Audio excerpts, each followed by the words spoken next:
नमस्कार श्रोते हो, मी अर्चना रवींद्र शिर्के माऊली कथाकथनमध्ये तुमचे पुन्हा एकदा स्वागत करते. आपण ऐकत आहोत जुईली, लेखक मधु मंगेश कर्णिक. मध्यरात्र झाली तरी गिरीश घरी परतला नव्हता. जुईली एकटीच बाहेरच्या हॉलमध्ये वाट पाहत बसली होती.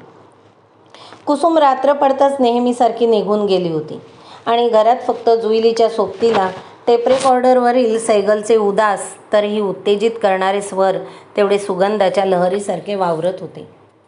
बाबुल मोरा. जुईलीचे मन त्या स्वरांशी खेळत होते. बाहेर रात्राणी दरवळत होती. दिवाणखान्यात एकच मंद दिवा तेवत होता आणि सैगलचे सूर जीवाला डंख करीत होते. जुईली व्याकुळ झाल्यासारखी गिरीशची वाट पाहत होती आणि बाहेर हॉर्न वाजला. तिने उतावीळपणे खिडकीतून पाहिले. गिरीशच गाडीतून उतरत होता. तिने लगबगीने जाऊन दार उघडले. गिरीश बूट खटखट वाजवीत आत आला. अरे वा, आज सैगल, माझा अत्यंत आवडता सिंगर आणि अत्यंत आवडतं गीत. सैगल दर्दभरी गात होता. गिरीश पुढं झाला आणि त्याने टेपचा आवाज किंचित कमी केला. आता त्या स्वरातील दुखरेपणा अधिकच जाणवू लागला. कुठं होता एवढा वेळ? त्याच्या टायची गाठ सोडत तिने विचारलं. सांस्कृतिक खात्याच्या मंत्र्याकडे गेलो होतो. त्यांचा फोन आला होता. त्यांना तुझं नाटक परवा पाहायचे. जाऊन फॉर्मल इन्व्हिटेशन देऊन आलो. बराच वेळ गप्पा झाल्या. नाट्य परीक्षण मंडळाच्या कार्यपद्धतीबद्दल चर्चा झाली. खूप सूचना केल्या मी. ते म्हणाले, तुम्हीच या मंडळावर. मी म्हटलं ते जमणार नाही. तुमचा सरकारी खाक्या आम्हाला नको. चला जेवून घ्या. जेवण गरम करते. तोपर्यंत वॉश घेऊन या. जुईलीच्या हालचालीत गिरीशला नेहमी न आढळणारी लगबग जाणवत होती. त्याला एकदम आठवण झाली. त्याने हँडबॅग उघडली. आत केळीच्या पानात अलगद गुंडाळलेला जुईचा भरघोस गजरा होता. जुईली. जुईली बाहेर आली. तिच्यासमोर त्याने तो गजरा धरला. तुझ्या आवडीची जुई. अय्या, खरंच? एखाद्या लहान मुलीच्या अधीरतेने तिने तो गजरा घेतला आणि हात उंचावून केसात माळला. गिरीश अनिमिषपणे पाहत होता. ती म्हणाली, अहो, एवढा दोरात चटकन बांधा ना. आणि ती त्याच्याकडे पाठ करून उभी राहिली. गिरीशने तिच्या सैलसर आंबाड्याभोवती वेटाळलेल्या त्या गजऱ्याचा नाजूक धागा आपल्या हातांनी बांधला. जुईचा आणि तिच्या केसांचा मत्त दरवळ त्याच्या नाकपुड्यांमध्ये घुसला. क्षणार्धात त्याची वृत्ती सैरभैर झाली. अकस्मात त्याने पाठीमागून तिला कवटाळले.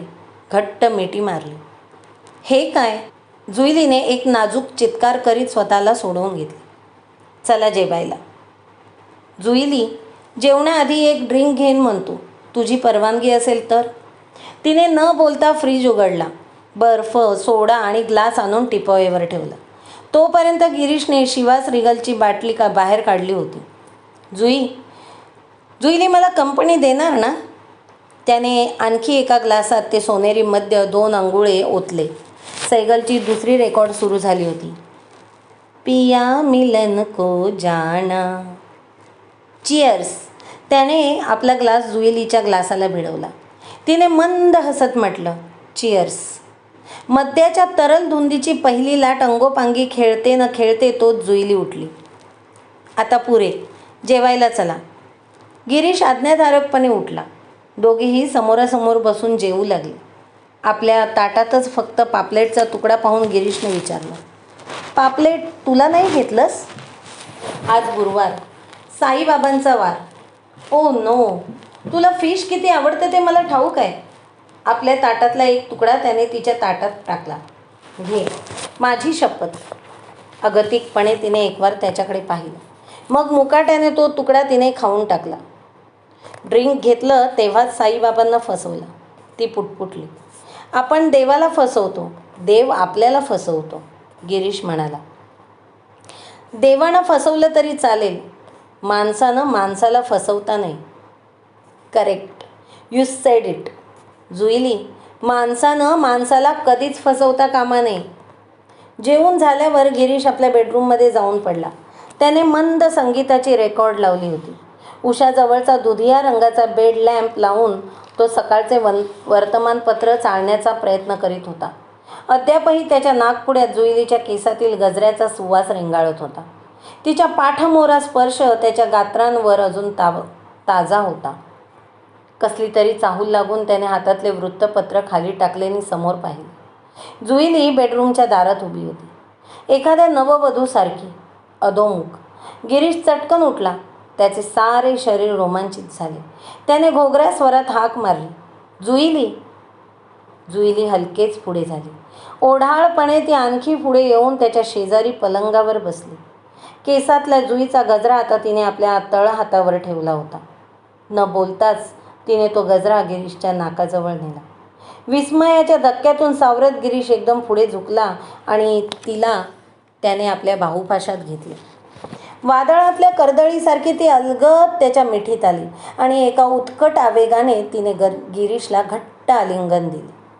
जुई, माझा विश्वास नाही बसत. मी स्वप्नात तर नाही. गिरीश तिचे मस्तक आपल्या छातीवर घुसळीत पुटपुटला. उत्तरादाखल तिने आपला केशसंभार मोकळा केला आणि त्याचे खोल चुंबन घेतले. तिच्या सुगंधी केशकलापात त्याचा चेहरा दिसेनासा झाला. तरीही ती त्याच्या चेहऱ्यावर, गालावर, ओठांवर, कपाळावर आपले ओठ टेकीत राहिली. त्याच्या छातीवर पडलेला जुईचा गजरा तिच्या उरोजाच्या दडपणाखाली चुरगळून गेला.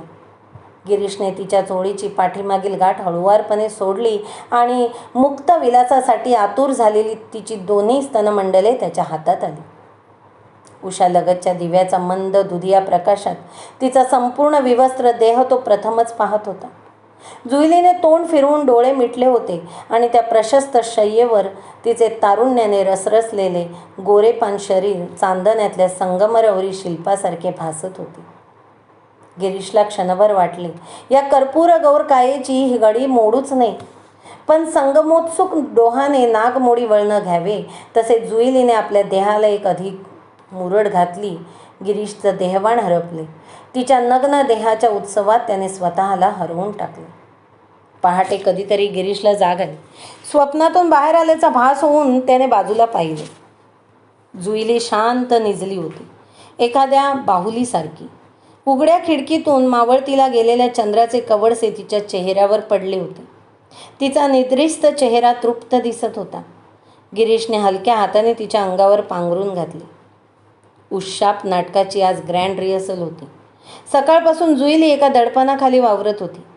सायंकाळ होताच तिने जामानिमा करायला सुरुवात केली. फिकी अबोली रंगाची साडी आणि मॅचिंग ब्लाऊज तिने कपाटातून काढून ठेवला. 5 वाजेपर्यंत रवींद्रवर पोचायचे होते. गिरीश दुपारीच तिकडे गेला होता. जुईली बाथरूममध्ये जाऊन स्नान करून बाहेर आली आणि ड्रेसिंग टेबलसमोर बसून प्रसाधन करू लागली. गिरीशने मागे दिलेला डायमंडचा नेकलेस तिने फारसा वापरलाच नव्हता. आज कपाट उघडल्यावर तिला सहज त्याची आठवण आली आणि तिने तो बाहेर काढून ठेवला. सारे प्रसाधन पुरे होऊन तिने साडी नेसायला सुरुवात केली. तोच कुसुम सांगत आली, बाई, बाहेर गुलाबबाई आल्यात. तोपर्यंत गुलाब सरळ आत शिरली होती. अय्या, आज एवढा थाटमाट? आज ग्रँड रिहर्सल आहे नाटकाची, म्हणून. सुरेखच दिसतेस हं या साडीत. थँक्यू. आणि हा त्या दिवशीचा नेकलेस वाटतं. जुईली, माझा ऐक, तू हा नेकलेस घालू नकोस. का? वाईट वाटून घेऊ नकोस, पण गिरीशने तुला फसवलं आहे. हा नेकलेस बँकॉकच्या हिऱ्यांचा आहे. हे खरे हिरे नाहीत. जुईलीचा चेहरा क्षणार्धात काळवंडला. अगं, अशी नर्वस काय होतेस? तुला कळलं नाही खरे हिरे कुठले आणि नकली कुठले ते? म्हणून फसलीस. आता त्याला म्हणावं, मला अस्सल हिऱ्यांचा नेकलेस हवा. मी घेशील तेव्हा मला नाही बरोबर. मला अचूक पारख आहे हिऱ्या मोत्यांची. अगं, जातीची सोनारी नाही म्हटलं मी. ती खळखळून हसत म्हणाली. जुईलीने हलकेच तो नेकलेस उतरून ठेवला. अगं, मी तर वेंदळीच आहे. आले कशाला आणि बोलते काय? जुईली, उद्या आमच्याकडे सत्यनारायण आहे. त्याचं आमंत्रण द्यायला आले. उद्या आमचा पहिला प्रयोग. तो रात्री आहे. तू संध्याकाळी तीर्थप्रसाद घेऊन जा. सत्यनारायण पावेल. नाटक उत्तम चालेल. बरं, येईन मी. गुलाब जुईलीच्या निकट आली. तिच्या चेहऱ्याकडे निरखून पाहत तिने विचारलं, काय गं, तो जंगली तर नाही? तो कोण? जुईली गोंधळली होती. दुसरा कोण? ज्यानं तुझ्या गोऱ्या गालावर, मानेवर हे जांभळट डाग पाडले तो? हे बघ, कसे कृष्ण कमळाच्या फुलासारखे शोभून दिसतायत एक एक डाग. जुईली गोरीमोरी झाली. खरंच गिरीशने रात्री गाजवलेल्या पराक्रमाच्या त्या निशाण्या आंघोळ करतानाच तिच्या दृष्टीला पडल्या होत्या. पण आता गुलाबने तिला उघडीच पाडली होती. आणखी कुठं कुठं पाडले आहेत? गुलाबला मिश्किलपणा आवरता येत नव्हता. पुरे झालं हो गुलाबताई, काळजी करू नकोस, आपोआपच नाहीसे होतील उद्या परवापर्यंत. आता मात्र एक काळजी घे. त्याला म्हणावं किस घ्यायचा असेल तर अलगद घे वरच्यावर. दोन्ही ओठांनी चोखू नकोस नि जिभेनेही दाबू नकोस. हे डाग ओळखता येतात. गुलाबताई आता थांबणार की? थांबते ग, पण आपलं सांगून ठेवते. अगं आमच्यासारख्या सावळ्या माणसांना हे सुख नाही. हे सुलक्षणी डाग तुझ्यासारख्या गोऱ्यापान वर्णालाच बक्षीस मिळतात. पुरे झालं आता. अच्छा येते मी. प्रसादाला यायला विसरू नको हं. गुलाब पावसाच्या सरीसारखी आली आणि गेली. जुईली त्या उभ्या भव्य आरशासमोर संभ्रमित होऊन उभीच होती. तिच्या डाव्या गालावरच्या तांबूस डागांवर तिची नजर खिळली होती. उघड्या दंडावर तेच डाग होते. होय, आणि अनेक ठिकाणीही होते. गळ्यातून काढून ठेवलेला नेकलेस बाजूला मखमली बॉक्समध्ये उघडाच होता. जुईलीने एकदा त्या नेकलेसकडे पाहिले, नंतर गालांवरच्या डागांकडे पाहिले. ती मनाशी म्हणाली, खरं काय खोटं काय? हे डाग खरे आहेत, मग हे हिरेच खोटे का? उशापचा प्रयोग अपेक्षेप्रमाणे रंगला होता. प्रेक्षागृह तुडुंब भरले होते. पहिल्या रांगेत सांस्कृतिक खात्याचे मंत्री सपत्नीक बसले होते.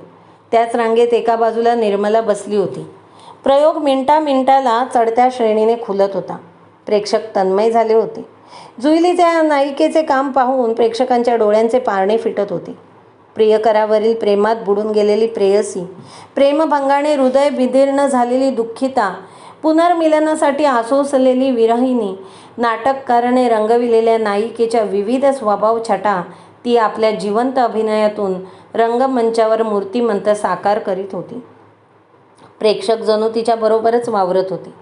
तिच्या सुखाशी, तिच्या दुःखाशी, तिच्या आनंदाशी एकरूप होत होते. तिसऱ्या अंकातील जुईलीचे स्वगत सुरू झाले. प्रकाशाचा एकच कवडसा तिच्यावर पडला. व्याकुळ पार्श्वसंगीत सुरू झाले आणि जुईलीच्या तोंडून शब्द बाहेर पडले. होय होय, मी एक रूपगर्विता, लोकांच्या दृष्टीने लावण्याची खाण. प्रेक्षक श्वास रोखून तिचा प्रत्येक शब्द कानात साठवीत होते. मला एक उशाप हवाय. माझ्या चुकांचं प्रायश्चित्त मला घ्यायलाच हवं. त्यासाठी तरी मला एक उशाप हवाय, नाहीतर माझ्या हातून अशाच वरचेवर चुका होत राहणार. सारे कळत असूनही मी पुन्हा पुन्हा त्या भोवऱ्यात सापडणार. कमकुवत मनाचा खोल भोवरा. हा भोवरा टाळून शांत सरोवरासारखं आयुष्य माझ्या वाटणीला कधी येईल का? जुईलीचे स्वगत संपले. प्रकाशाचा कवडसा तिच्यावरून बाजूला सरकला. प्रेक्षकांना त्या सरकल्या प्रकाशझोतात व्याकुळ झालेल्या नायिकेच्या डोळ्यातून ओघळणारे अश्रू दिसले आणि त्यांनी टाळ्यांचा कडकडाट केला. निर्मलासुद्धा आपले अश्रू पुशीत होती. प्रयोग संपला आणि रसिकांची एकच गर्दी. कलावंतांचे, विशेषतः जुईलीचे अभिनंदन करण्यासाठी ग्रीन रूमच्या दिशेने उसळली. त्याच गर्दीत सांस्कृतिक खात्याचे मंत्री नामदार वसंतराव मोहिले हेही उभे होते. बाजूला त्यांच्या पत्नी सौभाग्यवती सुशीला देवी याही कौतुक भरल्या डोळ्यांनी जुईलीला पाहत उभ्या होत्या. गर्दीतून वाट काढीत निर्मला तिथपर्यंत येऊन पोचली होती. गिरीश जुईलीची नामदार मंत्री महोदयांशी ओळख करून देत होता. मोहिले साहेब, ही आमची नायिका, रंगभूमीवर नाटकातील नायिका. क्षणभर थांबून गिरीश संतपणे पुढे म्हणाला, आणि रंगभूमीबाहेर माझ्या जीवनाची नायिका Juili, would be Mrs Juili Surve. सगळी गर्दी ओसरली आणि चेहऱ्यावरची रंगरंगोटी पुसून जुईली रंगपटाबाहेर आली. तरी निर्मला तिथे तिष्ठत उभीच होती. निमाताई, तुम्ही अजून थांबलात? तुझं काम आवडलं हे मला तुला एकटीलाच सांगायचं होतं. निर्मलाने मोठ्या बहिणीसारखे जुईलीला थोपटीत म्हटले. तुम्हाला आवडलं? यात मला सारं पावलं. आणि एक तुला जाण्यापूर्वी विचारायचं होतं. मला ठाऊक आहे तुम्ही काय विचारणार आहात ते. सांग तर मग. साहेब मगाशी माझी ओळख करून देताना म्हणाले त्याबद्दल. मला त्यांच्या मनात काय आहे ते नीटसं ठाऊक नाही, पण कालच बेळगावहून त्यांना तार आली. त्यांची पत्नी शीला वारली म्हणून. आता त्यांना तुझ्याशी लग्न करता येईल. निमाताई, मी सांगते ते नीट ध्यानात ठेव. त्यांनी तुला आपली भावी पत्नी म्हटलं आहे. ते शब्द त्यांना खोटे ठरवायला देऊ नकोस. तोच गिरीश पलीकडून तिथे झटकन येऊन उभा राहिला. निमाताई, तसं होणार नाही. मी जुईलीला तुमच्या समक्ष वचन देतो. मी तिच्याशी लग्न करेन. या क्षणापासून ती माझी पत्नी आहे असं समजा. थँक्यू. सुर्वेसाहेब, त्या पोरीला वनवासी करू नका, एवढीच मी तुम्हाला विनंती करेन. बरे जुईली, मी येते. उद्या मी मुंबई सोडणार आहे. पुन्हा आपली भेट. निमाताई. निर्मला रडल्यासारखी हसली. तिने चमत्कारिक हातवारे केले आणि ती निघून गेली.